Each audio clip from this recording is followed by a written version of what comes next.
Hi guys, and welcome to my first Airsoft related video. Today I'm going to show you how to kind of fix your UTech site, or at least show you how to make a makeshift retainer for it. As you can see in the picture, I have my UTech replica mounted on my Masada, and the average Airsoft player might say, oh well, I can't see the problem here. While the more experienced player will notice that little pin that usually helps retain and secure the site on top of the rail is missing. And you're right, it's been replaced by a 6mm screw. Now this solution does work, but I wouldn't really recommend it. As you can see here, it kind of does some serious damage to the bottom of the sight, as well as to the rail on the gun. And I really don't want that to happen to my Masada, because it is quite an expensive gun. So what you want to do is you want to file the thread on the screw down. But do remember that this is a last solution. This is like the end of the line if you can't find one of those pins. But if you can find one of those pins, by all means buy it, because that will be a 10 times better solution than this. But anyways, this is not about the pins, this is about a makeshift retainer. Now for this repair fix thing, you will need a couple of things. You'll need a 6mm screw, you'll need a fine-edged file, and you'll need a vise.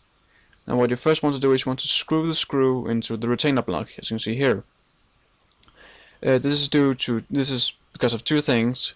First of all, if you haven't done this already, then this will make the thread inside of the retainer block a little more used to the thread on a 6mm screw.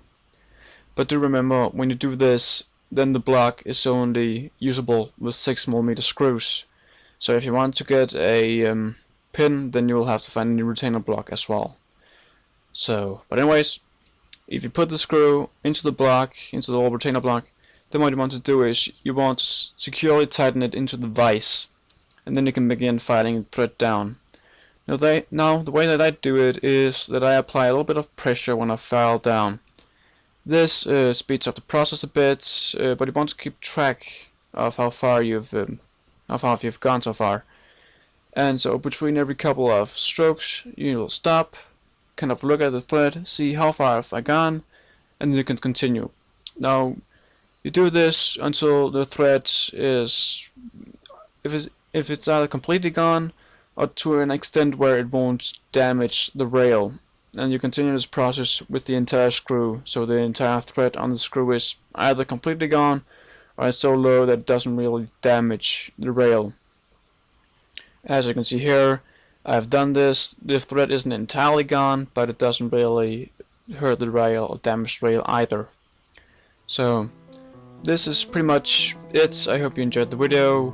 Please let me know if you did. If you think I'm worth it, please subscribe. It really does mean a lot to me. But do remember to be safe in the field and don't run around with your gun in the public.